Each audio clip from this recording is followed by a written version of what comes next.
everybody. This is Gregory with 5 Minute Catholic Apologetics, where 5 minutes of your time may get you to the divine. Today, we're going to talk about Catholic YouTube content and my exhortation to avoid 80% of it. Now, before we begin, let's start with a prayer.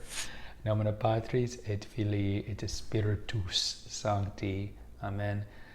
Gloria Patri et Filio et Spiritui Sancto, secutor in principio et nunc et semper et secula seculorum. Amen. Nomine Patris et Filio et Spiritus Sancti. Amen.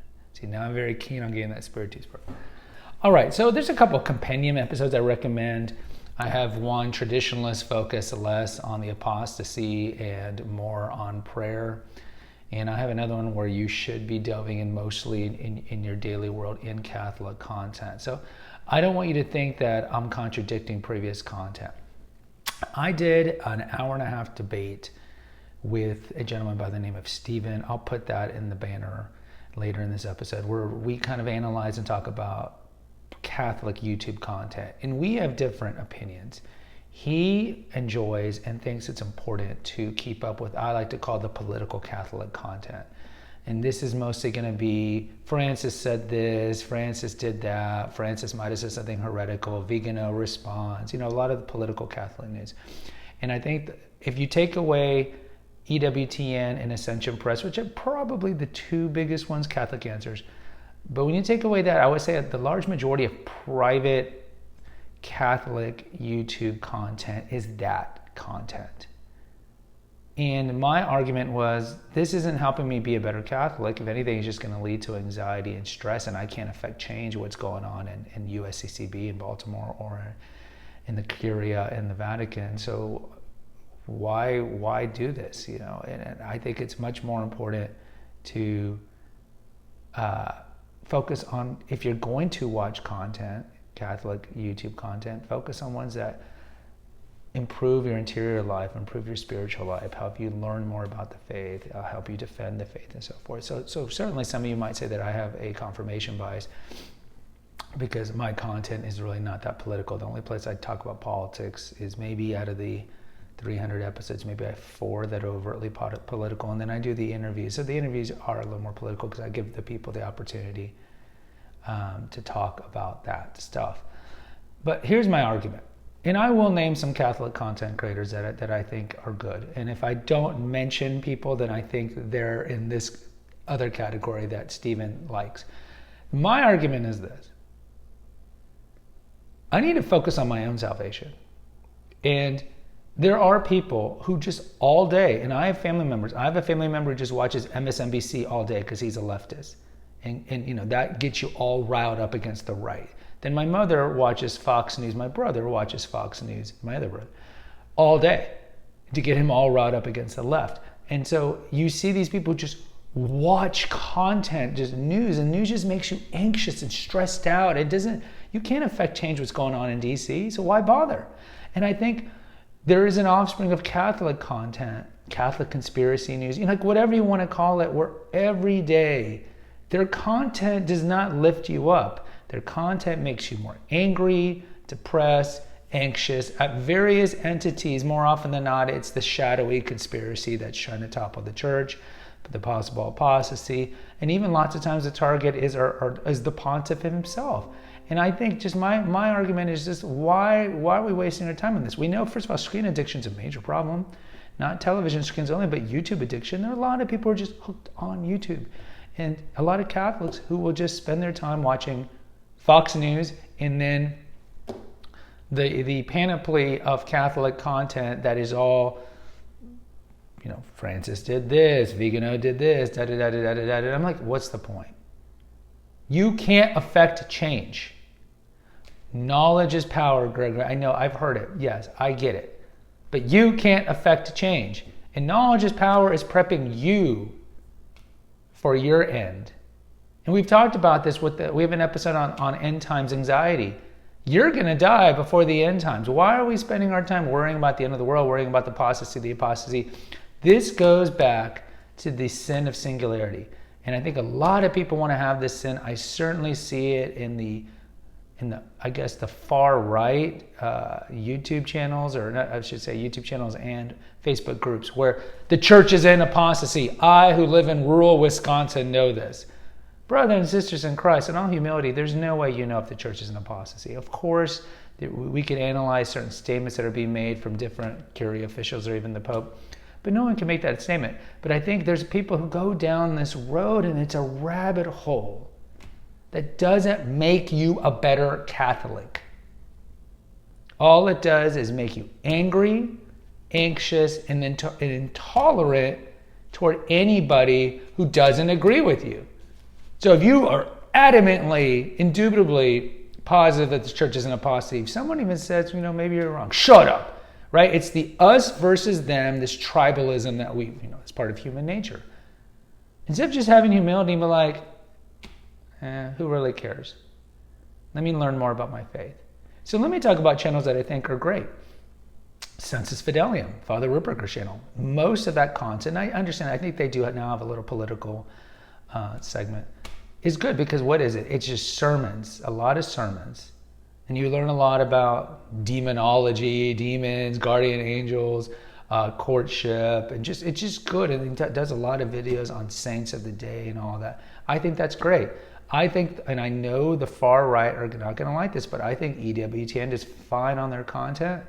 Some of their content I don't find interesting, but nobody can complain on Call to Communion. That's a show that's brought a lot of Catholics, a lot of Protestants into the faith. I love Scripture and Tradition with Father Mitch Pacwa. I think that's a great Bible study podcast. I think all the open calls are great.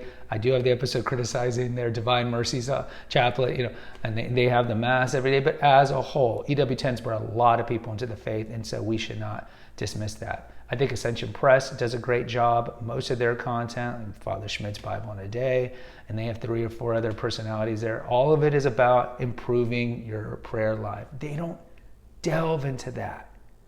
They don't delve into the far right conspiracies. And I think that's great. Catholic Answers, I've been listening to Catholic Answers probably since the late 90s when Carl Keating used to write it. I have nothing against it. I personally just don't listen to it now because they have too many commercials, and God bless the host. He just is a little too goofy for my taste. I liked it more when Jerry Usher and Patrick Coffin were there. Patrick Coffin podcast, I would unfortunately put as a whole into that category that I find it's not edifying. Is it important to know about apostasy and what's going on? Yes. But I just think as a whole, it doesn't edify you and increase your prayer life. So as much as I respect Coffin, and I think he, in some ways, I think his content's a little too much COVID, but I think he's weaned off on that. He is a voice crying on the wilderness in terms of like his kind of view is somewhat singular. I don't necessarily find a point to consistently consume his content. Trent Horn, Council of Trent, I don't have a problem with that because that's all about apologetics. And of course, any content that has to do with learning the faith, defending the faith, evangelizing the faith, I'm all for. Thomistic Institute, they have a great podcast. So, there's going to be people that I'm not mentioning that I think are great. I did an interview with Amber Rose, religious hippie. She's really targeting the youth. I think that's great. I am just cautious, and I would tell you to be cautious. Wean off all the big subscribers that I've not talked about. Look, let me mention Pipes with Aquinas. I have nothing wrong with Matt Fradd's work, and his wife too. His wife Cameron. They stay away from politics. He does more like long interviews with different people. As a whole, I think he stays away from politics. He'll cover it a little more, but I don't find his content to be as apocalyptic as some of the other people that I'm not mentioning. So look, in closing, I don't want to cast aspersions on anybody who is creating Catholic content, because on some level you are doing a work of mercy and it is an apostolate for you. I would just say that I think 70% of Catholic content on YouTube should be avoided. I really think that, because if it has anything to do with news in the more apocalyptic, conspiratorial news, I would tell you, if you really look in the mirror, you will admit that it doesn't make your daily life better. Just like watching the secular news does the same thing. Put yourself in a vacuum. You don't need to know the local news where it's rape, fires, kidnappings, and all these things. They intentionally do that. If it bleeds, it leads, to make you anxious about the world. I would tell you the same thing about the nightly news or Fox News or MSNBC or all of them, CNN, headline news. You don't need that stuff. You can't affect change. And so if I'm telling you to eschew that content, I would tell you the same thing about any Catholic outlets that are doing the same thing. They're not improving your life, your spiritual life, your prayer life. So veer toward the content that does that. And look, before I forget, SSPX, as much as they have an irregular status in the church, their YouTube channel or podcast is phenomenally good because, like their sacrament series, for example, because it teaches about the faith. I mean, that's it. A lot of people just have this voodoo and they're, oh, Gregory, you're SSPX. A lot of people who have this view of the SSPX think that all their content's going to be 52 ways the post-Vatican, the post-conciliar church is wrong. It's like a TMZ BuzzFeed version. No, I mean, go to their content. The large majority of their content is teaching about the faith. And it's topics that would apply in 2022 or 1958, like learning about the sacrament of matrimony. Or what are the cardinal virtues? Just basic Baltimore catechism kind of stuff. And I would say too, now a lot of you are not going to like this answer too, but even most Holy Family Monastery, I get it, they're sedevacanists, I understand. And I'm not saying that I agree with everything they say, but they do have a lot of content just on Catholic history. So as sedevacanists or SSPX in the regular status, it doesn't mean that any of their content on Pope Pius V or on the Battle of Lepanto, I guess I did Pope Pius V, or the Albigensian Crusade or anything on the early church or saints is wrong.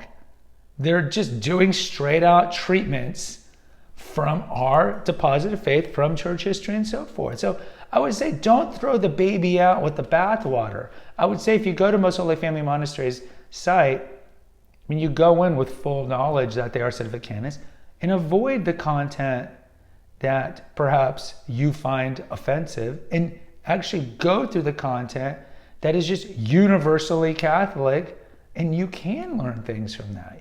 You can learn things from the SSPX. In closing, FSSP, you are the largest TLM, community order out there. You need a YouTube channel, my friend. I don't think you have a YouTube channel. You need to be cranking out some content. So look, there's a lot of people I didn't mention. A lot of you might not like what I'm saying. I understand, post in the comments. But in short, consume content. Be minimal on YouTube in general. But if you're going to be on YouTube, consume content that's going to make you a better Catholic and improve your prayer life and work on improving your interior life. And just avoid veganist at this, birthday. It's just a waste of time. Guys, hit the notification button, subscribe, and share with others. Until next time, take care, God bless, and pray.